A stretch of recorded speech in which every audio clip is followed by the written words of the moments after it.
L'UFAL est une association familiale laïque, progressiste et indépendante. L'école doit être organisée comme projet de société. J'ai moins peur des extrémistes religieux que des laïcs qui se taisent. Salut Nicolas. Bonjour Franck. Alors on se retrouve, on revient, Laïcidad, mais alors Laïcidad en mode un petit peu reportage, hein. On est chaud, vraiment sur ce qui vient de se passer pour un citoyen, un copain de l'UFAL, dans un hôpital. Il a vécu la catastrophe, quoi. C'est horrible ce qu'il nous raconte. Alors, on est chaud, mais on est révolté. Ouais. Parce que l'hôpital, on en entend parler depuis des années, mais quand c'est un camarade si proche, qui, avec son cœur et avec ses mots, et sa souffrance pour le coup, nous exprime avec un témoignage très concret, parce qu'en plus, on sait que c'est un garçon sérieux, hein, Didier.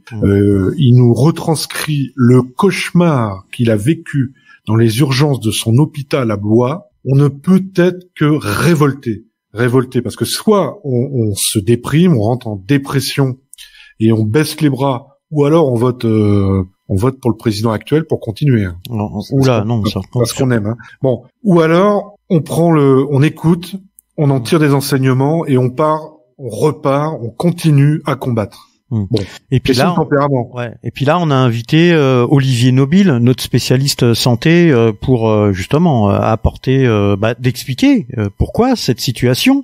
Donc on va pas dire que c'est normal, mais vu ce qui se passe depuis un certain nombre d'années, comment on traite l'hôpital, le financement et l'organisation, on peut comprendre ce qui arrive aujourd'hui à Didier. Alors à l'UFAL, qui est agréé, représentant des usagers des services de santé et donc des services publics de santé. Donc on a ce rôle de porte-parole des patients. Ça fait des années qu'on reçoit en fait ce type de témoignages et qu'on les analyse et qu'on en fait des textes, qu'on en élabore même une doctrine, évidemment de rupture avec les politiques qui sont menées. Mais lorsque on entend concrètement les choses, on est effectivement dans notre rôle et on ne peut que poursuivre la lutte. Il faut continuer parce que finalement Didier là il va nous l'expliquer, plus de 3 jours dans un cauchemar aux urgences de l'hôpital. Pour s'en sortir, il a fait une grève de la faim. Alors ils ont tout fait après pour le cacher sous le tapis, hein, d'accord. Ouais. Ils voulaient qu'il parte, hein, parce qu'il devenait embêtant. Bon, la force alors qu'il était souffrant, mais la force de Didier, tout le monde ne peut pas l'avoir. C'est-à-dire que la majeure partie de la population qui se retrouve dans les urgences, elle n'a pas cette force de conviction qui permet de lever la tête dans un moment terrible tel que celui qui va nous décrire. Donc c'est intéressant que tout le monde écoute. Et puis alors, il y a une personne à laquelle je pense qui pourrait écouter notre émission, c'est notre ministre de la Santé, Olivier Véran. Parce que il pourrait se rappeler un peu de ce qui se passe, parce que il est quand même dans la caricature, c'est le village Potemkin, l'hôpital public avec Olivier Véran.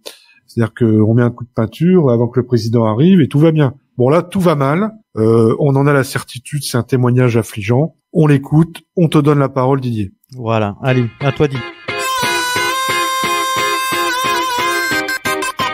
Alors Didier, merci d'être là pour notre émission Laïcidad. Tu as eu quelques problèmes de santé. Bon, on espère que ça rentre dans l'ordre, hein, que tu vas mieux. Par contre, tu as eu une grosse déconvenue à l'hôpital public de ta ville qui t'a conduit à faire une grève de la faim. Peux-tu nous expliquer ce qui t'est arrivé ? Bien, tout d'abord, merci à l'UFAL de me permettre d'avoir cette mise en situation. J'avais besoin d'exprimer, suite à ce que je vais vous exprimer là, les choses. Et l'UFAL je suis adhérent de l'UFAL, et l'UFAL est la première organisation. Je crois que je vois la Nouvelle République dans les 48 heures qui viennent, puisque nous sommes situés à Blois, qui est donc le journal de référence sur le secteur. Eh bien voilà, suite à un souci de santé qui a émergé dans la nuit de dimanche à lundi dernier, ce lundi 29 à 10h, j'ai été admis au service des urgences de l'hôpital de Blois et j'y suis resté jusqu'au mercredi 1er décembre 12h. Alors, tout d'abord, j'aurais voulu en préalable Ce qui a provoqué chez moi tout ce qui va suivre, en termes de réaction citoyenne, c'est le contexte dans lequel j'ai vu évoluer tous ces professionnels de santé qui, en essayant d'être concentrés sur leurs actes médicaux, essayaient de trouver les mots les plus justes et les plus adaptés aux demandes des patients, qui chacun compte pour un. Et parfois c'est très compliqué. Et vous allez voir, j'ai vu des choses que j'avais besoin de raconter. Je ne peux pas en tant que citoyen garder ça pour moi. Donc j'ai été admis aux urgences ce lundi dernier au matin. Je suis resté 9 heures. Alors quand je dis faut savoir qu'il y a des dizaines de personnes. Il y a eu un article qui a été fait récemment dans la Nouvelle République et effectivement il disait qu'il y avait en moyenne entre 110 et 140 personnes pour notre centre hospitalier qui passait aux urgences. Donc je suis resté tout d'abord 9 heures sur une chaise. Pour autant, jusqu'à cet instant-là, la prise en charge avait été administrative et médicale a été très bien faite. Je tiens à le signaler aussi. Et après ces 9 heures sur une chaise, jusqu'au mercredi suivant, donc 3 jours et 2 nuits, je suis resté sur un brancard, comme des dizaines d'autres personnes, entre 40 et 50 personnes par nuit, les brancards alignés les uns au bout des autres dans les couloirs des urgences, et ce qui ne facilite pas l'action des professionnels, ce que je vous disais tout à l'heure, et qui génère des tas de troubles chez les patients. Parmi les choses positives, à noter que j'ai été les 2 nuits, nous avons été en début de soirée testés 2 fois, donc PCR.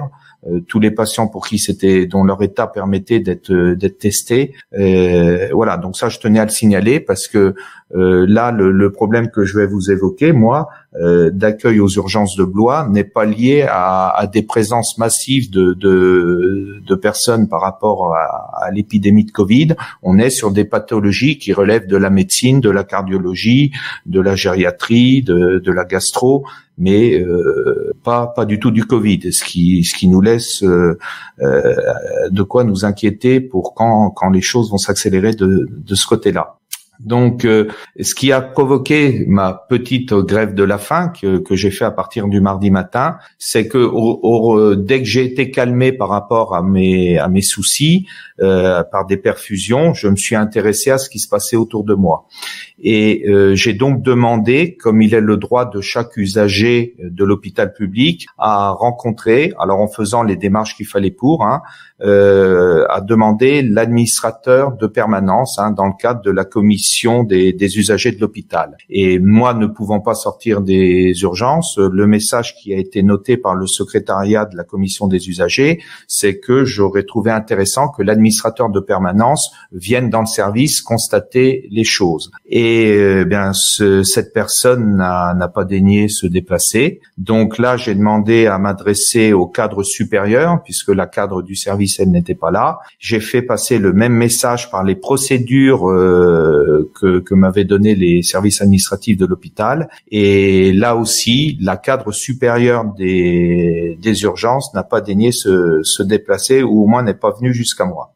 Donc là, par contre, j'ai été entendu par une secrétaire de direction qui m'avait assuré que les messages étaient bien passés à l'administrateur de permanence et à la cadre supérieure de garde, ainsi qu'au directeur de l'hôpital. Donc les quarts d'heure, les heures passant, étant sans réponse de ces personnes, j'ai donc informé les gens que j'avais en proximité, les personnels d'hôpital, que j'entamais une grève de la faim parce que je n'étais pas entendu par rapport à ce besoin que je ressentais d'exprimer et de faire prendre en compte la situation. Alors la situation, elle est la suivante, elle est des personnels, je le disais un peu tout à l'heure, qui sont moi j'en suis persuadé, je l'ai vécu, je l'ai vu autour de moi, toujours très opérants par rapport à leur gestes cliniques, j'allais dire leur mode opératoire, mais pour lesquels il est très difficile devant le surnombre de patients et le flux continu des entrées et des sorties, d'avoir les mots justes auprès de patients qui sont quelquefois ou exaspérés, ou qui peuvent avoir des demandes qui paraissent simples à satisfaire, comme pouvoir prévenir un conjoint, mais voilà, c'est compliqué d'avoir l'outil de communication. Les personnes âgées n'ont pas toutes des portables, et donc on peut pas forcément répondre à ces demandes-là. Et il faut trouver les formes les plus appropriées. Et c'est là que malheureusement, quelquefois les dérapages se font, puisque les patients j'allais dire deviennent violents, ont un sentiment de ne pas avoir écouté. Et j'ai assisté, alors le plus choquant a été l'agression, puisque de quelques lits devant moi, en enfilade devant moi, 3-4 lits devant moi, une jeune infirmière entre 25 et 30 ans, prénommée Muriel, puisqu'on a discuté ensemble par la suite, s'est fait battre et gifler multiples coups par une patiente qui a trouvé que ce moyen-là pour s'exprimer. Alors après, je ne connais pas les procédures dans le monde hospitalier par rapport à ça. Par contre, là, le médecin chef est arrivé du service. Il a fait, comment on dit, déperfuser la personne, et ils ont accéléré sa sortie. Donc là, on avait un attroupement de personnel hospitalier qui essayait de remonter le moral de leurs collègues, et puis on a une patiente qui venait pour se faire soigner, qu'elle on a remise dehors. Alors certainement pour protéger les personnels. Je vous dis, je ne suis pas un spécialiste, mais toujours est-il qu'il y a une patiente qui n'a pas eu droit à ses soins. Et donc tout ce qu'ont été ces 2 nuits et ces 3 jours, ça a été un défilé permanent de mise en situation. Là, j'ai beaucoup d'émotions en le disant. Un autre fait marquant, 3 jeunes gens sont arrivés quasiment dans la même demi-journée, certainement trop âgés pour être aux urgences pédiatriques. Donc je me suis laissé dire que c'était jusqu'à 16 ans les urgences pédiatriques, mais pour autant pas majeurs, donc des jeunes entre 16 et 18 ans. Les parents étaient très en peine de les laisser dans l'univers dont ils prenaient connaissance. Je me suis senti obligé d'aller rassurer ces parents, parce que peu d'autres gens avaient la possibilité de le faire. Je leur ai dit, écoutez, ils sont quand même à l'hôpital, il va rien leur arriver de pire. Par contre, j'avais déjà passé la nuit du lundi au mardi, moi. Et je savais, j'avais déjà eu des images. Le service était rempli de gens qui venaient d'EHPAD, puisque quand il y a un souci dans les EHPAD médicales, on ouvre le parapluie, je crois, et on appelle les ambulanciers et on envoie les gens aux urgences. Pareil pour la psychiatrie. Et donc ces jeunes gens, je ne sais pas comment psychologiquement ils pouvaient être préparés à ça, et j'ai bien vu en discutant entre autres avec le jeune garçon qu'il n'y était pas préparé, et le lendemain matin j'ai bien vu le dégât des courses, c'est-à-dire que quand on a entre 16 et 18 ans, que on ne dort pas de la nuit, qu'on perçoit on entend des gémissements, on entend des insultes vis-à-vis des personnels soignants, et puis alors on voit surtout, parce que les personnels soignants ne sont pas assez nombreux pour aller tout de suite sur les événements qui se passent, vous avez des gens qui enlèvent leur perfusion, qui perdent leur couche, des hommes ou des femmes, et qui se promènent nus dans les couloirs. Et alors j'ai eu les larmes aux yeux, j'ai eu un fort moment d'émotion de savoir que ces jeunes de 16 à 18 ans recevaient avec violence cette image de corps de gens qui avaient 85, 90 ans, peut-être davantage, et j'imagine tout le choc que ça a pu être, et j'ai pu le constater en discutant le lendemain avec la personne. Donc là où je suis vraiment révolté en tant que citoyen, c'est que mon appel auprès de ces de l'administrateur du cadre supérieur n'ont pas été entendus. J'ai généré beaucoup de sympathie et j'allais dire de convergence de la part des professionnels de santé vers moi, puisque la nuit du mardi au mercredi, quand le bruit a circulé qu'un patient commençait une grève de la faim sur les sujets qui étaient leurs conditions de travail, alors que réellement au départ, moi, c'est bien parce que j'ai pas été écouté de l'administrateur et du cadre. Mais en fait, les salariés se sont appropriés que quelqu'un crée un peu l'événement en la circonstance dans l'hôpital. Donc j'ai eu des gens, des infirmiers, des aides-soignantes de services extérieurs aux urgences qui sont passés voir qui était ce patient qui faisait la grève de la faim et qui sont venus me faire part de leur se confier en quelque sorte sur leur mal-être dans leur hôpital aujourd'hui. Donc j'allais dire, je sais pas à ce stade comment dérouler. J'ai noté, vous voyez là, donc on est en audio, on n'est pas en vidéo, mais j'ai dans les mains mon téléphone et pendant les 2 nuits, entre autres les nuits, j'ai noté, parce que la mémoire des fois elle peut être éphémère, j'ai noté les réflexions, j'ai noté toutes les mises en situation, j'ai fait des annotations, j'ai commencé aujourd'hui à mettre ça sur le papier et il y avait tellement de sympathie du personnel que certains, quand tu es dans un couloir des urgences, il n'y a pas de prise pour recharger ton portable. Et donc, des personnels, quand ils voyaient que je n'avais plus de batterie, venaient me proposer d'aller le mettre en charge, le temps de regagner un peu d'autonomie et de continuer de lister les choses. Mais alors, pourquoi es-tu resté ces 3 jours aux urgences et pas mis dans une chambre? Qu'est-ce qui s'est passé? Alors, ce que j'ai pu comprendre en discutant avec les médecins qui au fil des transmissions et du jeu du matin, du soir et de la nuit passée et en échangeant avec les salariés, et ça revient dans des annotations que j'ai relevées, c'est qu'il était impossible de... Alors, Nicolas dit mais je dis bien le contexte. Il y a des gens qui étaient arrivés avant moi et quand je suis parti le mercredi, ils n'étaient toujours pas partis. Donc, vous voyez, j'y suis resté 3 jours et 2 nuits, mais il y a des gens qui ont fait au moins 5 jours et 4 nuits. Et en fait, c'est qu'il n'y a pas... Alors, les urgences sont situées au rez-de-chaussée du centre hospitalier de Blois. Et la réflexion qui revenait, c'était l'impossibilité de faire monter dans des lits de médecine ou de cardiologie ou de gériatrie, suivant les pathologies que nous avions. Donc, a priori, là, j'ai cru comprendre le message, c'est que il y a de moins en moins de lits, il y a de plus en plus de fermetures dans les services. Une infirmière me disait que dans l'année écoulée, ils avaient fermé 30 lits de médecine à l'hôpital de Blois et qu'elle me disait ça parce qu'un cas comme le mien, normalement, je montais en médecine. Je ne restais pas aussi longtemps aux urgences. Donc, a priori, il n'y a plus cette capacité à intégrer les patients des urgences dans les lits des services. Mais est-ce que tu as eu les examens que ton état méritait? Alors, on m'a fait, j'avais besoin d'examens de sang et d'examens d'urine. Donc, on m'a fait les prélèvements. Mais alors, je pense qu'il y a eu un effet indésirable vis-à-vis de la direction et de ce patient qui devenait certainement encombrant, puisque le mercredi en milieu de matinée, la Nouvelle République était déjà passée questionner les syndicats de personnel et la direction sur ce qui se passait à l'hôpital. Et donc, moi, j'ai vu arriver directement vers moi, alors que nous étions toute une file de brancards, une dame, docteur, que je n'avais encore jamais aperçue. Elle est venue directement vers moi.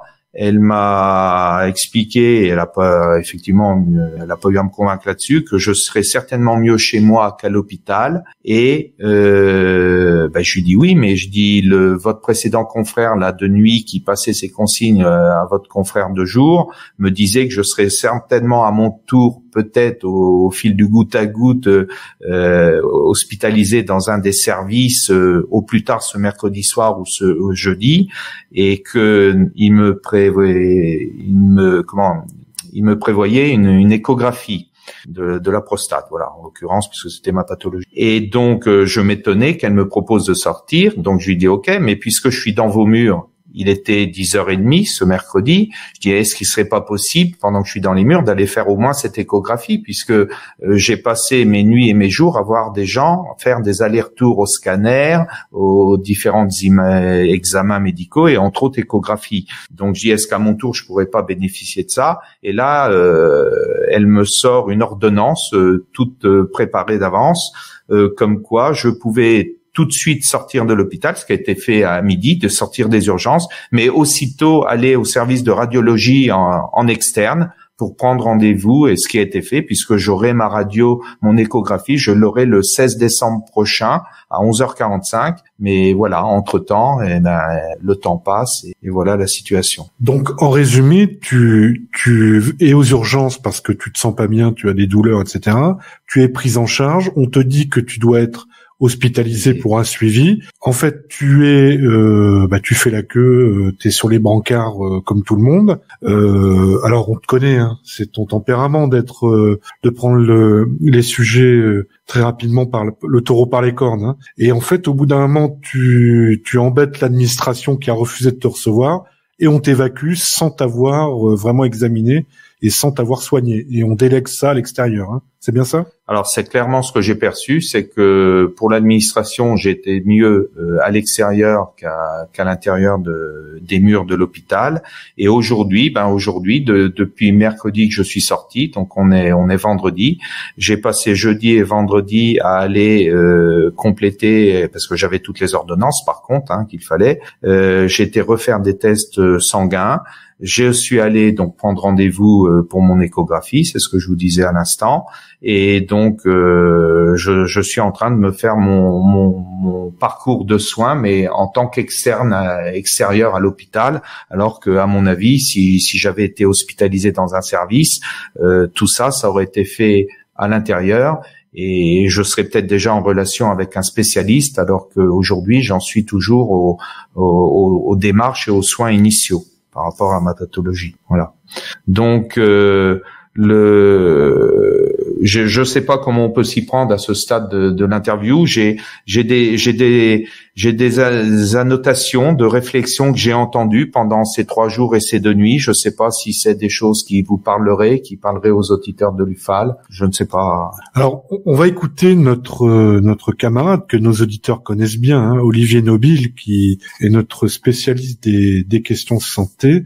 Olivier, tu viens d'entendre le témoignage de Didier. Donc, concrètement, il y a un gros problème. C'est-à-dire que ça, on sait que c'est tout de même médiatisé. On sait que les urgences sont perturbées et encombrées, mais on culpabilise souvent les patients parce qu'on dit c'est parce qu'il y a de la bobologie, les gens sont bêtes, ils vont aux urgences alors qu'ils ne devraient pas y aller. Bon, visiblement, Didier, lui déjà, c'était une vraie urgence, ça c'est sûr, et il témoigne que toutes les personnes avec qui il était, c'était la même chose, c'était des cas sérieux. Et finalement, il n'y a pas de prise en charge, il y a plus assez de lits, puis il y a plus assez de médecins. C'est bien ce que je comprends. Alors, Olivier, est-ce que ça t'étonne cette situation à l'hôpital de Blois ? Bon, pour commencer, un témoignage comme celui-ci doit nous amener, moi en premier lieu, à exprimer une consternation. C'est un témoignage absolument édifiant, mais qui ne m'étonne absolument pas. Et pour moi, il va être difficile, bien sûr, de rentrer dans le détail d'une situation individuelle qui s'est produite dans un hôpital, mais qui traduit malgré tout une situation d'ensemble et une crise paroxystique de l'hôpital que j'ai notamment analysé dans le dossier complet que j'ai réalisé et qui est paru dans UFAL Info et qui s'appelait coronavirus, crise de l'hôpital, de quoi le coronavirus est-il le symptôme ? Voilà. Le coronavirus est le symptôme d'une crise hospitalière majeure et qui se traduit par ce genre de situations qui aujourd'hui ne sont plus des exceptions et deviennent une situation qu'on pourrait qualifier de systémique, une crise systémique de l'hôpital. Alors, d'après ce que j'ai entendu, plusieurs choses qui doivent être mises, je dirais, à plat. La première, il s'agit d'un problème manifeste de prise en charge. Alors, sur un problème de prise en charge, il faut pas se retrancher exclusivement et uniquement derrière le discours habituel, qui est très juste au demeurant, mais le discours habituel, c'est un manque de moyens, patati patata. Il y a sûrement ce point-là, et je vais y venir. Mais néanmoins, il y a déjà, premièrement, un problème de prise en charge qui relève d'un problème vraisemblablement humain, un problème de prise de décision interne à l'hôpital et un problème tout simplement de prise en charge d'un usager d'un service public. Je précise à toutes fins utiles que l'UFAL en particulier, au même titre que d'autres associations agréées, sont membres de ce qu'on appelle les commissions des représentants d'usagers de l'hôpital et que ce type de situation, ce type de dysfonctionnement grave dans la prise en charge des soins d'un usager d'un hôpital doit absolument être remonté devant la commission des représentants d'usagers, de manière à ce qu'il y ait une forme de médiation qui soit entreprise entre l'usager qui a été victime, je veux dire, d'un problème de prise en charge et l'établissement. Alors ça va pas changer grand-chose, néanmoins ça oblige l'hôpital, pour peu qu'il joue le jeu, les commissions d'usagers, ça reste quand même qu'un avis, c'est consultatif, néanmoins c'est quand même un lieu où les usagers du service public, les patients, les malades peuvent s'exprimer et exprimer face à la direction de l'établissement, au personnel soignant, je dirais leur vécu et faire remonter un certain nombre de problèmes graves. Et il y a des représentants d'usagers qui sont des bénévoles, donc qui sont membres d'associations agréées, et l'UFAL fait partie des commissions de représentants d'usagers dans un certain nombre d'hôpitaux, et elles sont là pour écouter ce genre de situation, de manière à ce qu'il y ait une amélioration qui puisse être mise en œuvre dans la prise en charge individuelle. Parce que il y a manifestement dans cette situation un problème humain. Moi, j'en ai entendu un, mais c'est qu'il y a une non prise en compte, je dirais, à un moment donné, un mal-être effectivement d'un usager du service public qui n'a pas été pris en compte, notamment par le personnel administratif et le cadre administratif de garde qui aurait dû faire son boulot. Alors, une fois qu'on a pointé cette problématique humaine, après là, oui, on rentre dans le dur. Pourquoi en sommes-nous arrivés là ? Bien, il faut bien comprendre qu'aujourd'hui, nous vivons une situation qui est, je dirais, proche de l'apocalypse dans l'hôpital public. Nous avons 20 ans, 30 ans de transformation de l'hôpital en hôpital entreprise, une diminution par 2 du nombre, je dirais, de lits, à l'hôpital depuis les années 80, une multiplication par 2 des fréquentations aux urgences. Vous ajoutez à cela une crise épidémique qui a désorganisé les hôpitaux depuis presque 2 ans maintenant et qui s'est traduite par des reports de soins, par des fermetures de services, etc., etc. Et vous ajoutez à cela un malaise auprès du personnel hospitalier qui fait qu'aujourd'hui, nous avons des démissions en pagaille, un absentéisme dingue, qui fait que concrètement, aujourd'hui, nous avons une crise en termes de ressources humaines au sein de l'hôpital public. Voilà, il faut dire les choses telles quelles. Alors, bien sûr, le coronavirus, comme je l'avais dit, et on a eu l'occasion d'en parler même ici à l'AICIDA, il s'agit d'un symptôme. C'est un symptôme d'une crise beaucoup plus globale. Effectivement, là, ce qui s'est passé schématiquement, arrivé aux urgences, nombre insuffisant, je veux dire, de capacité de prise en charge dans des services de médecine ou de médecine interne. Donc, résultat des courses, une véritable embolie pour un certain nombre de patients qui arrivent, qui sont souvent dans un état grave. Attente infinie, absence de réponse, des personnels soignants qui font bien ce qu'ils peuvent, mais qui ne peuvent absolument pas inventer des lits ou du personnel autour de ces lits pour pouvoir prendre en charge un patient. Parce que je tiens quand même à préciser une chose. On dit souvent dans le débat public, il faut créer des lits, mais c'est pas le lit qui va faire le soin. Un lit, c'est simplement une capacité d'admission qui se traduit par des normes d'encadrement, par des professionnels de santé qui sont des médecins, des infirmières, des aides-soignants. Quand on supprime un lit, en fait, il faut bien comprendre qu'on supprime, je dirais, tout un écosystème de soignants qui sont médicaux et paramédicaux autour de ces lits. Et cette suppression de lits, elle s'est faite au nom de quoi ? Elle s'est faite au nom d'une transformation d'ensemble du système hospitalier en usine à multiplication des actes, ça d'une part, et en usine à multiplication des actes, si possible, les plus courts possibles. L'idée étant de transformer les capacités d'admission, ce qu'on appelait une hospitalisation complète, en usine à fabrication d'actes de soins dits ambulatoires, c'est-à-dire on rentre le matin, on sort le soir. Ce qui veut dire que quand on arrive dans des situations aujourd'hui d'urgence qui nécessitent une prise en charge globale, longitudinale du patient, on se retrouve avec un déficit non seulement effectivement de capacité d'accueil, mais également de personnel. Si vous ajoutez à cela qu'aujourd'hui nous avons un absentéisme, je veux dire à peu près en moyenne sur le territoire, ça serait à vérifier plus précisément, mais on a un taux d'occupation, je dirais, des postes de à peu près 70% depuis la crise Covid, vous voyez effectivement le désastre dans lequel nous sommes. Et ça traduit aussi autre chose, c'est-à-dire qu'aujourd'hui les soignants n'en peuvent plus. ils n'en peuvent plus. Déjà, il faut quand même dire que le Ségur de la santé, qui a été mis en place par notre ministre, qui s'est traduit par une augmentation, certes substantielle, des rémunérations, mais n'a fait que rattraper un énorme retard qui avait été pris au sein, je veux dire, des progressions salariales et des conditions de travail des soignants. Je rappelle quand même que la France se situe aux alentours du 28e rang sur 32 pays de l'OCDE en termes de rémunération moyenne des infirmières. D'accord. Et les 180 € du Ségur ne font que rattraper le gel, je veux dire, le gel des rémunérations pendant presque une décennie.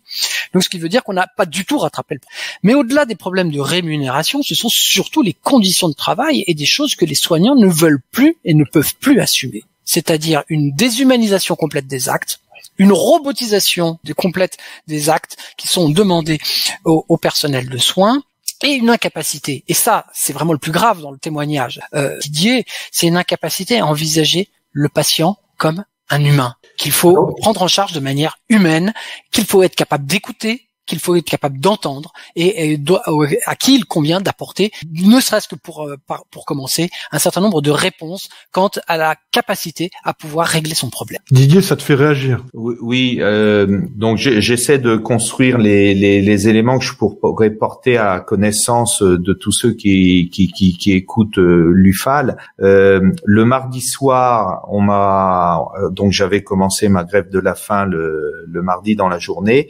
Et le mardi soir, ce que j'ai peiné à admettre aussi, c'est que on me propose un transfert sur la polyclinique voisine de l'hôpital. Alors j'ai expliqué, j'étais déjà dans ma démarche citoyenne par rapport à ma grève de la faim, et j'ai dit écoutez, si je viens à l'hôpital public, c'est pas pour qu'on me propose un transfert à la polyclinique, hein. Donc voilà. Et puis par rapport à tout ce contexte que je partage, que vous venez de développer là, il y a aussi effectivement toutes les conditions, mais très très matérielles. Vous m'excuserez parce que je peux pas faire l'abstraction de ça. Un service de surgence où vous avez en moyenne entre 50 et 70 personnes qui restent la nuit, alors que vous n'avez que 2 WC et que une douche avec un autre coin lavabo. Je vous laisse apprécier l'état sanitaire qui peut être le nôtre, vous voyez. Et ce mode dégradé dans lequel évoluent en permanence et les salariés de l'hôpital et les patients, c'est quelque chose qui, j'ai l'impression, rentre dans un fonctionnement qui serait de plus en plus normé, quoi. On apprend que ça fait des semaines, des mois, des années que ça dure plus ou moins suivant les endroits.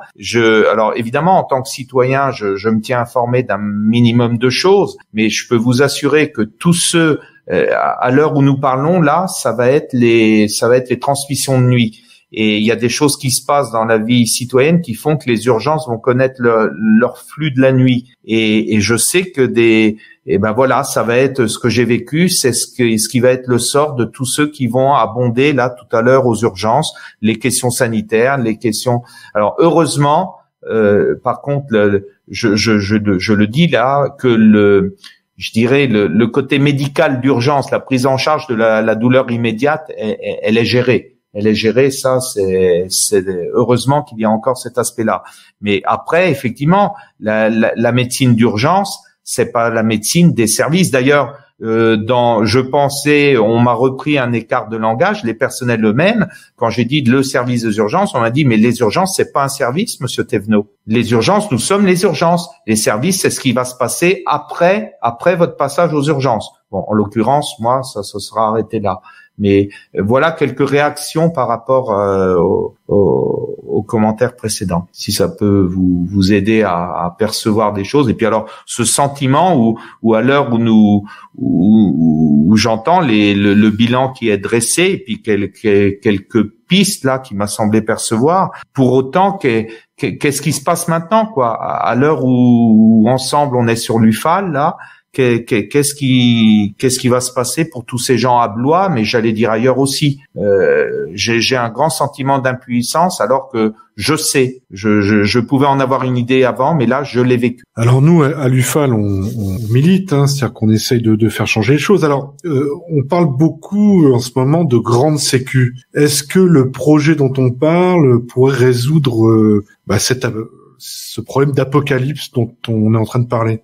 Est-ce que la question m'est adressée? Si c'est le cas, alors bon, là on sort un petit peu du sujet spécifique, mais on va y revenir très rapidement. Bon, le projet de grande sécu concerne essentiellement la frontière qui sépare aujourd'hui les remboursements de soins par l'assurance maladie, c'est-à-dire l'assurance maladie de la sécurité sociale, et les complémentaires santé. C'est vrai que cette annonce gouvernementale qui fait suite à un rapport qui n'est d'ailleurs pas encore remis du Haut Conseil pour l'avenir de l'assurance maladie nous a un peu pris de court, puisque concrètement l'idée d'avoir une sécurité sociale qui prendrait 100% des soins sans nécessiter d'avoir une mutuelle ou une complémentaire santé, bon, c'est quelque chose qui fait partie d'ailleurs du corpus doctrinal de l'UFAL. Donc on pourrait se dire finalement l'UFAL se rapproche de la politique gouvernementale d'Emmanuel Macron, ou inversement d'ailleurs.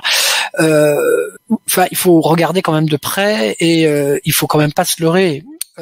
Cette proposition déjà a pour première vocation à être enterrée très rapidement, c'est-à-dire que c'était un ballon d'essai visant effectivement à peut-être, selon moi, attiser quand même les réactions des complémentaires santé. Ça c'est le premier point. D'ailleurs, le ministre de la Santé, Olivier Véran, a tout de suite rétropédalé en disant que voilà, les conditions étaient peut-être pas réunies, etc., etc. Mais au-delà de cela, le projet de grande sécu, je dirais, ce n'est rien si on n'envisage pas une transformation d'ensemble du système de soins français, et ça passe obligatoirement par la question de l'offre de soins. Et l'offre de soins, c'est à la fois la présence sur le territoire d'un réseau de médecins de ville, et bien sûr des établissements de santé, sans oublier d'ailleurs un troisième acteur qui s'appelle les établissements médico-sociaux. On a parlé tout à l'heure des EHPAD, etc. Donc c'est l'ensemble. Concernant la médecine de ville, tant qu'on ne sortira pas, ça c'est un point de vue que nous défendons à l'UFAL, mais tant qu'on ne sortira pas de l'ornière, je dirais, d'une pratique médicale en cabinet, une pratique libérale en cabinet, avec des principes tels que la liberté d'installation, le paiement à l'acte, etc., l'avance de frais notamment, on arrive toujours aujourd'hui à créer une restriction d'accès, je dirais, aux soins de ville qui se traduit immédiatement par un afflux aux urgences, parce que les urgences ont cette caractéristique d'être le seul opérateur de santé ouvert 24 heures sur 24, 7 jours sur 7 et 365 jours par an. Voilà. Donc tant qu'on ne règle pas en amont le problème effectivement de l'hôpital, on manque vraiment une cible considérable. Nous, à l'UFAL, on est vraiment favorable à une sortie, alors non pas brutale, autoritaire, mais à une sortie du primat de la médecine libérale en cabinet, pour promouvoir plutôt un système de centres de santé qui sont des centres pluridisciplinaires avec des médecins, des kinés, des orthophonistes, etc. Enfin un ensemble, un écosystème médical, mais de médecine salariée en l'occurrence, qui s'appuie sur une mise en réseau de professionnels de santé sans avance de frais, etc. Donc nous on pense vraiment qu'il y a à construire une nouvelle offre de soins au niveau de la médecine de ville. Deuxième aspect, effectivement, il faut mettre fin à l'ensemble des restes à charge qui pèsent sur les patients, notamment quand ils vont en ville. Pourquoi ? Parce que concrètement, pour un certain nombre de personnes, c'est la base, la raison initiale du renoncement aux soins. Et quand on renonce aux soins, quand ils sont peu graves, cela se traduit bien évidemment par une détérioration de l'état de santé de la population et précisément une fréquentation du système hospitalier, généralement dans un état qui est beaucoup plus dégradé. Et les soins, faut pas les arrêter simplement pour le coup à la médecine. Ça passe aussi par les soins dentaires, ça passe par l'optique, ça passe par un certain nombre d'éducations à la santé pour des personnes qui aujourd'hui sont atteintes de maladies chroniques. Et aujourd'hui, l'une des caractéristiques fortes de l'état de santé de la population, c'est qu'on a une augmentation considérable de personnes qui sont porteurs de pathologies lourdes, graves et chroniques. Et ça a aussi transformé fondamentalement la sociologie des patients qui vont fréquenter l'hôpital. Donc on a en France une insuffisance patente de la prévention, de l'éducation à la santé. Je rappelle que la prévention, c'est 2% des dépenses de santé en France. C'est ridicule. Alors que ça devrait être quand même un point, je dirais, un investissement majeur en matière de santé publique. Donc il y a déjà ce premier point-là, c'est-à-dire qu'en amont de l'hôpital, aujourd'hui, on est encore dans un système qui se traduit par une rareté, mais patente, d'un certain nombre de professions de santé sur les territoires, l'existence de déserts médicaux, il faut dire les choses telles quelles, l'impossibilité de pouvoir consulter des praticiens qui ne soient pas en secteur 2, c'est-à-dire à dépassement d'honoraires, et tout ça se traduit par des renoncements aux soins. Et les renoncements aux soins, on les retrouve toujours, à un moment donné ou à un autre, dans le système de santé. Et généralement, ils arrivent où? Aux urgences. Voilà. Ça, c'est pour l'amont.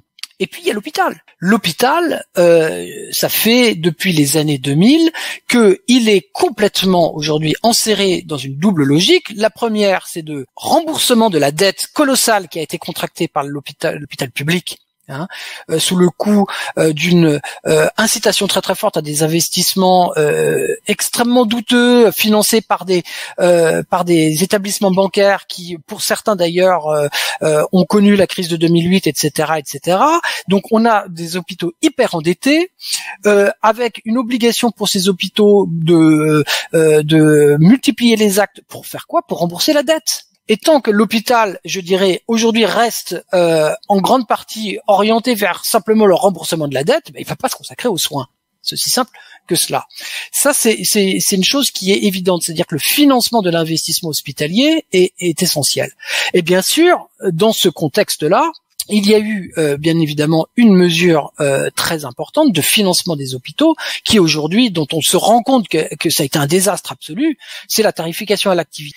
La tarification à l'activité qui consiste tout simplement à rémunérer les hôpitaux en fonction de l'activité, donc à rémunérer les hôpitaux en fonction de la multiplication des actes. Et ça s'est traduit par le fait que là, aujourd'hui, on n'est plus dans une prise en charge, je dirais, patiente, humaine, je veux dire du patient, mais dans une multiplication standardisée, je veux dire, d'un certain nombre d'actes, pour tout simplement bénéficier, pour que l'hôpital puisse bénéficier d'un financement qui lui permette tout simplement de pouvoir faire face à ses objectifs. Donc on a une multiplication des actes qui se traduit par une standardisation, une déshumanisation et une des souffrances professionnelles considérables de la part des soignants, puisqu'ils doivent courir en particulier auprès de l'activité.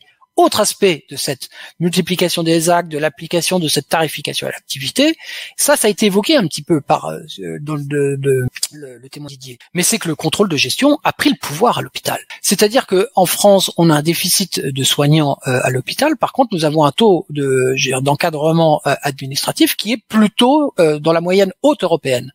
Tout simplement parce que nous avons affaire à un hôpital qui s'est transformé de force, en hôpital entreprise, dans lequel aujourd'hui les principes de rentabilité, de productivité, de rendement, etc., se sont substitués tout simplement à l'amélioration de la prise en charge des patients au sein de l'hôpital. Et qui plus est, dernier point important, c'est que tout ce système-là a eu pour effet de mettre l'hôpital public en concurrence frontale avec des cliniques privées dont certaines sont des cliniques privées à but lucratif. C'est-à-dire des cliniques privées qui versent des dividendes à des actionnaires, parfois des fonds de pension internationaux, etc. Or, les cliniques privées ont un avantage considérable c'est que, elles sélectionnent les activités sur lesquelles elles peuvent se positionner, c'est-à-dire qu'elles sont généralement sur des activités rentables. La médecine, concrètement, c'est dans la clinique privée.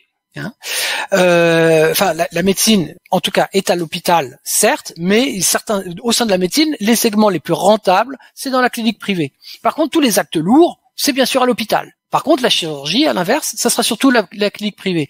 Donc, vous voyez comment, en répartissant la nature des actes, les cliniques privées se sont mis sur quoi? Sur des segments d'activité qui sont peu contraignants, très facilement multipliables et qui peuvent générer effectivement une multiplication des actes, tandis que l'hôpital doit faire face, je dirais, à un parc immobilier très important, à une arrivée de patients qui ne peuvent pas choisir, qui sont parfois dans des conditions, je dirais, sanitaires beaucoup plus graves, qui doivent assurer une permanence des soins 24 heures sur 24, 7 jours sur 7. Donc on imagine bien que l'hôpital, dans cette mise en concurrence frontale, ne peut pas résister, je dirais, à la concurrence des cliniques privées. Voilà à quoi a servi ce fameux plan Hôpital 2007 qui a été mis en place sous la mandature de Jacques Chirac et qui explique en grande partie comment l'hôpital est devenu une machine à cash pour financer l'endettement, des partenariats publics-privés qui ont enrichi considérablement des grandes multinationales du BTP et qui ont consisté, et une réforme qui a consisté aussi à donner un avantage comparatif au secteur hospitalier privé qui ne participent pas au service public. Voilà aujourd'hui où nous en sommes. Mais alors Didier, toi tu as été la victime de ce système, tu as été quand même jusqu'à déclencher une grève de la faim. On a compris qu'on t'a mis dehors, mais qu'est-ce que tu conclus là provisoirement là? Qu'est-ce que moi là, je ne peux pas faire autrement qu'à travers la pensée être avec ceux qui, j'imagine aujourd'hui, parce que ça n'a pas dû être s'améliorer à un point très viable en si peu de temps. Donc je pense déjà, je les vois à la valse des brancards, de ceux qui vont passer des examens, des échographies, des scanners, et au retour par le brancardier ou l'aide-soignante, on retrouve pas la place du lit dans sa file parce qu'en attendant, ça a été pris par un autre.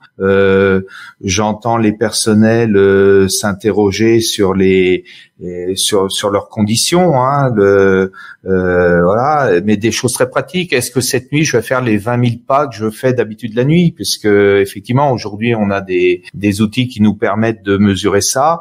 Et voilà, c'est ce que me livrait une infirmière, c'est pas moins de 20 000 pas dans sa nuit. Je voudrais rappeler qu'une nuit à l'hôpital, c'est pas 8 heures, hein.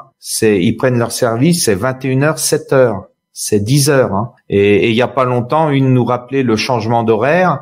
Quand il y a eu le changement d'heure, elle s'est faite une nuit de 11 heures. Vous voyez, c'est des choses que d'un point de vue citoyen de chez moi, je ne voyais pas ces choses-là. Et eux, c'est ce qu'ils font émerger, c'est leur quotidien. C'est des réflexions sur le fait une aide-soignante en renfort aujourd'hui, waouh, c'est du jamais vu. Voilà, c'est. Il faut que tu sois plus souvent malade. Et puis alors vis-à-vis des patients. J'avais une dame qui était à un moment donné, qui est restée un peu plus longtemps que les autres dans un lit devant moi. Elle est informée dans la journée qu'elle va monter dans le service de gériatrie en fin d'après-midi. Et finalement, on vient lui dire à 1h du matin, donc on lui avait dit l'après-midi qu'elle monterait. Vous voyez bien un peu le scénario. Et cette dame, elle était arrivée là depuis le lundi, c'était le mardi. Donc plus âgée que moi, hein, une dame qui avait aux environs de 80 ans. Donc on vient lui dire l'après-midi, j'ai pas noté l'heure, qu'elle aurait une place en gériatrie l'après-midi. Et à 1h du matin, on est venu lui dire que finalement une autre personne aux urgences qui était arrivée 12 heures avant elle a été entre guillemets prioritaire. Alors vous auriez imaginé le désespoir de cette dame. Alors à 1h du matin, la nuit est déjà bien entamée. Et alors quand on dit la nuit, retour d'expérience, une nuit dans un couloir, c'est pas une chambre. Normalement, les personnels ont besoin que le couloir soit éclairé pour circuler pendant la nuit. Or là, pour notre confort, ils agissaient sur les interrupteurs pour qu'il y ait l'obscurité. Par contre, il y a des gens qui nécessitent des soins. Et je me souviens une infirmière qui était pareil, qui était un brancard qui était situé devant moi, en train de faire des soins. Elle était en train de piquer. Elle avait donc allumé dans le couloir. Et à l'autre bout du couloir, une collègue à elle a vu c'était en pleine nuit, hein, voyant la lumière, elle appuie sur l'interrupteur pour remettre l'obscurité. Et donc l'infirmière qui était en train de piquer se met à crier dans le couloir, est-ce qu'on peut me remettre la lumière? Je suis en train de piquer un malade. Voilà, vous voyez, ces petites choses-là que j'ai annotées, je tenais à vous les livrer parce que et j'en ai des tas comme ça, mais bon, voilà. Donc aujourd'hui, j'ai l'émotion qui est là, mais elle est sincère, cette émotion, et je ne sais pas encore comment être encore plus utile à tous ces gens, que ce soit les personnels de l'hôpital, qui vraiment ont besoin d'une reconnaissance de par leurs autorités, leurs instances de proximité. Il paraît elles connaissent leurs cadres, elles n'ont jamais vu les cadres supérieurs, ou très rarement. Donc, c'est quoi ces administrateurs et ces cadres supérieurs qui ne reconnaissent pas, qui ne respectent pas les personnels? Il y a besoin ces personnels ont de la bienveillance, ils n'ont pas choisi ces métiers-là, c'est des métiers qu'on fait au bout d'un cursus d'un certain nombre d'années, donc on fait pas ça par hasard.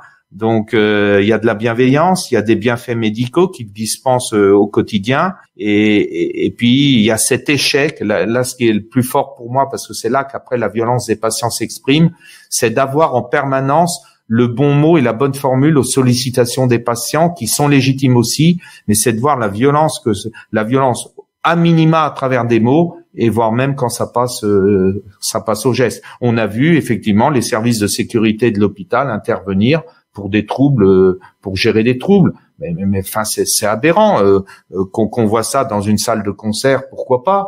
Mais chez Zemmour. Oui, voilà. Mais en l'occurrence, pour coller à l'actualité, mais dans un hôpital, on voit d'un seul coup les trois costauds de la sécurité qui viennent, alors qu'en fait la genèse de l'altercation, c'est une demande particulière du patient qui devient de plus en plus violente, effectivement, mais c'est disproportionné. Là il y a des moyens qui sont donnés et qu'on aurait peut-être pu mettre autrement, effectivement. Faut peut-être compléter une chose, hein. Tu as parlé tout à l'heure de nuit de garde qui pouvait faire 10 heures, 11 heures. Il faut savoir quand même que de plus en plus d'hôpitaux, et c'est le cas schématiquement aux hôpitaux de Paris, hein, la PHP, Martin Hirsch, hein, le directeur de la PHP, a fait un chantage à l'adoption des 12 heures, de la garde de 12 heures, c'est-à-dire en méconnaissance complète des règles, hein, du droit du travail, à contourner les syndicats qui étaient farouchement hostiles, en contrepartie de la non-suppression d'un certain nombre de postes tels que ça avait été prévu et négocié avec l'ARS, l'Agence régionale de santé. Donc il faut bien comprendre qu'aujourd'hui on a affaire à des organisations de soins qui sont absolument délirantes. Il faut imaginer l'état physique, mental, je dirais, d'un soignant au bout d'une garde de 12 heures, enchaînée 3 fois effectivement dans la semaine. Alors, et en plus, le pire, c'est que les soignants en arrivent à plébisciter ce type d'organisation, tout simplement parce que avec des gardes de 12 heures, ils peuvent avoir des journées complètes, plus de journées complètes de récupération, ce qui leur permet disent-ils, de mieux de rebooster un petit peu leurs accus. Mais on voit bien que derrière, en fait, c'est une course en avance, c'est-à-dire que ce sont du coup un absentéisme qui est lié à ces récupérations, une fatigue qui s'accumule, etc., etc. Donc c'est vrai que ce sont des organisations qui sont complètement délirantes.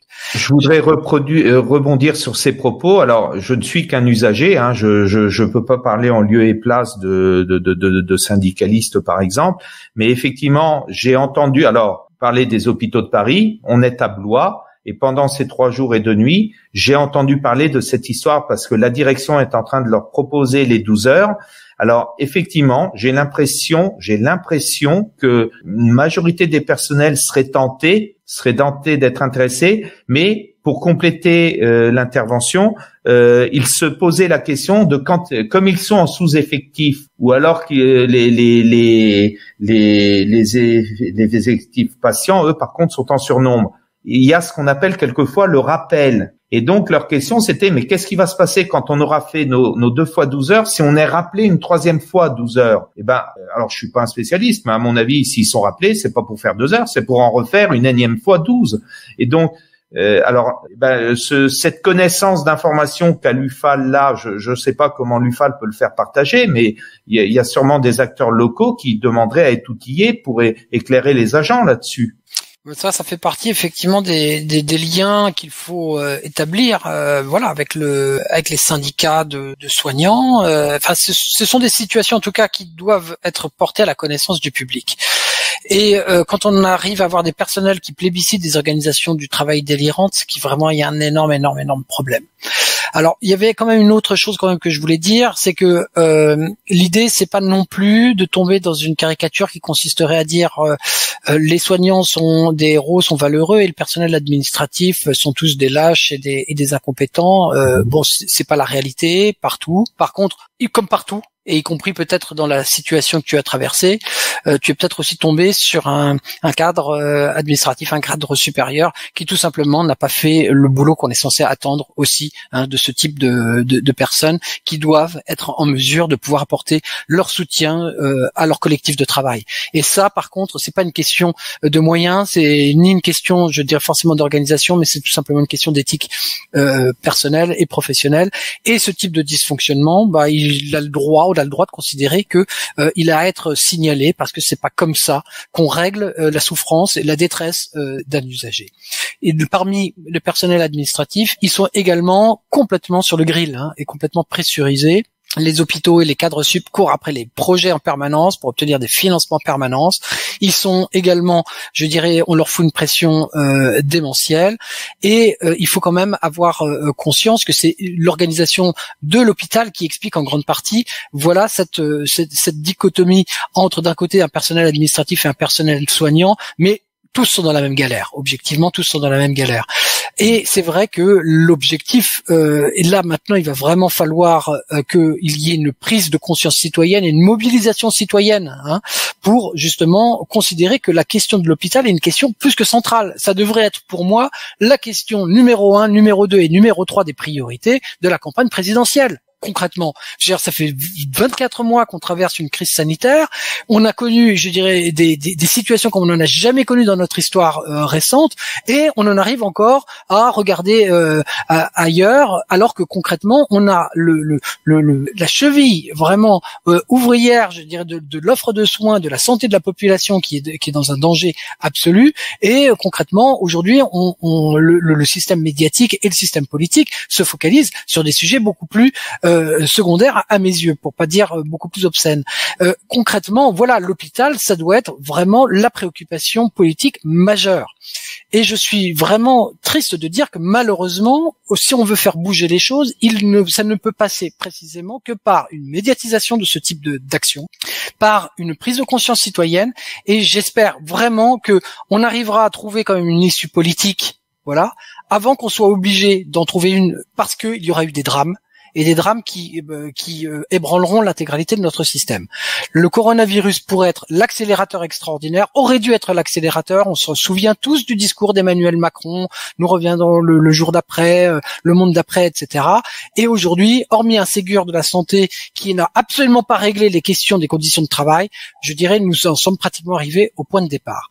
Et on va voir comment, concrètement, on va réussir à passer outre effectivement cette cinquième vague épidémique, parce que là, concrètement, on n'arrivera peut-être pas à faire là maintenant ce qu'on a été capable de faire en mars 2000. Bon, en fait, on a bien compris, c'est le cauchemar, et plus que le cauchemar, moi j'ai pas peur, c'est la véritable décadence, et c'est le véritable grand remplacement. C'est le remplacement de notre modèle social par quelque chose qui est dégueulasse et qu'on a connu aux États-Unis. Enfin, aux États-Unis d'Amérique, il y a des endroits où l'espérance de vie est en dessous de coins reculés du tiers-monde. Donc en fait, on est en train de glisser dans la décadence sanitaire, et ça, c'est insupportable. Et effectivement, là, on a écouté ce terrible témoignage. Alors on espère que Didier va aller mieux et qu'il sera soigné enfin par quelqu'un, que ça va bien se passer. Mais nous, à l'UFAL, on va multiplier ce type d'intervention, alors par notre émission Laïcidad et par d'autres médias. On a le prochain numéro du FAL Info qui sera autour de ces thématiques, on le comprendra. Et en fait, il faut qu'on se batte pour le retour des jours heureux. C'est évident. On veut, alors l'UFAL, c'est une association familiale laïque. On va y participer dans notre spécificité d'association. On a bien compris qu'il y avait une campagne présidentielle. On entend beaucoup d'éléments venant de porcheries dans cette campagne. Eh bien, nous, on va essayer de nettoyer tout ça et de participer au renouveau de la République sociale. Voilà l'enjeu. Je vous remercie pour ton intervention, Didier. Encore une fois, j'espère que tu vas bien te porter, ce qu'on a besoin de toi. Merci à l'UFAL pour sa réactivité. Merci à toi, Didier. Merci. À bientôt. Et merci, Olivier. Bien sûr. Enfin, Olivier... Mais Olivier est presque un invité permanent. C'est un résident à Laïcidad. Hein. Voilà.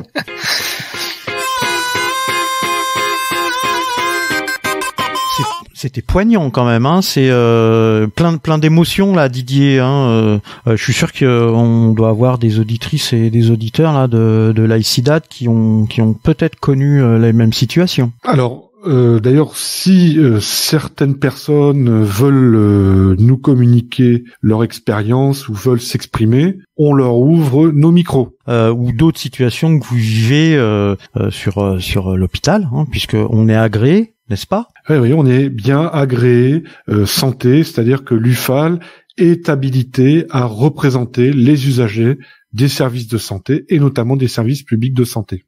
Donc voilà, donc n'hésitez pas à témoigner. Dans l'UFAL Info, prochainement, qu'est-ce qui va se passer? Alors justement, prochain UFAL Info, le dernier de l'année, on parle de la Grande Sécu. Ah. Et le titre, c'est la Grande Sécu, le bluff. Hein, voilà, parce que on l'a entendu hein, dans notre émission. On aurait pu espérer Grande Sécu, c'est Sécu intégrale, c'est Sécu de 45, c'est notre Sécu, c'est celle de notre mouvement social, de notre mouvement émancipateur. La Grande Sécu qui a l'air, qui est repoussée là pour l'instant, mais dont on a parlé, c'était pas du tout celle qu'on espérait. Et on vient avec plusieurs analyses, on vient en parler. On parle aussi de l'histoire de la sécurité sociale parce qu'il y a beaucoup de choses qui sont dites et qui sont fausses. Et on a un historien de la Sécu qui nous explique que la sécurité sociale en 45, elle n'est pas arrivée comme ça d'un consensus politique un peu bizarre à la fin de la guerre. C'est issu d'un grand processus de lutte des personnes qui ont un intérêt à être bien soignées. Parce que c'est ça la réalité. Et en fait, si on veut être bien soigné, parce que là concrètement, ce qu'on a entendu, c'est, moi, j'ai pas envie d'aller aux urgences. J'ai peur. Ça fait peur. Hein. Et donc, si on veut être soigné correctement, en fait, il faut lutter. Voilà, il faut lutter parce que les droits, l'accès, la bienveillance dont parlait Didier, ça tombe pas du ciel.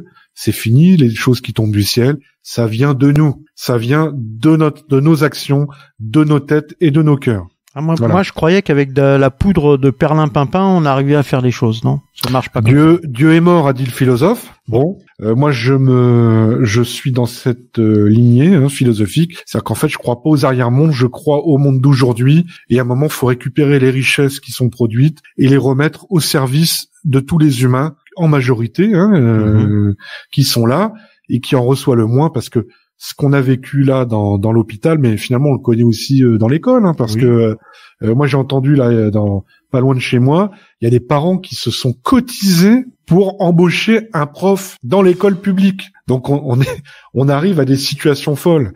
Bon, donc en fait, pour éviter ça, il faut rebâtir, je le redirai jamais assez, rebâtir la République sociale. Et on va parler un petit peu, quelques petits mots sur cause républicaine. Alors, pas que quelques petits mots, parce que vu le travail que ça représente, donc le prochain numéro, il est à la maquette et bientôt sous presse, à l'heure où on parle. Et donc, c'est un numéro 2 de Cause républicaine. On a tenu les échéances. On avait dit qu'on ferait 2 numéros par an. Je rappelle, Cause républicaine, 20 €. C'est édité par les éditions Matériologiques. C'est une revue de réflexion d'un niveau... alors, c'est moins militant que l'UFAL. On est plus dans la réflexion. Et là, on a un numéro pas si éloigné de notre thématique de ce soir. C'est un numéro sur l'ordre public. Et l'ordre public, c'est évidemment, ce n'est pas le désordre. Mais pourquoi le désordre, la violence s'installe?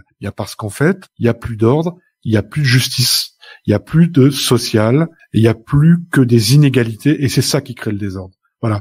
Et donc notre revue, elle aboutit là-dessus. Il y a plus de 12 intervenants, des juges, des flics républicains. On en a trouvé. Si, il y en a. Bon, ça n'a pas été facile, mais on en a trouvé. Voilà.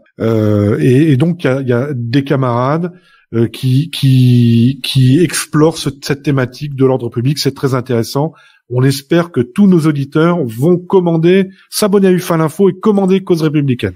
Eh ben très bien, Nicolas. On remercie Didier de son témoignage et puis Olivier Nobile, notre résident Laïcidad. Ouais, merci beaucoup. Allez, merci tout le monde. À bientôt au prochain Laïcidad. Bonsoir.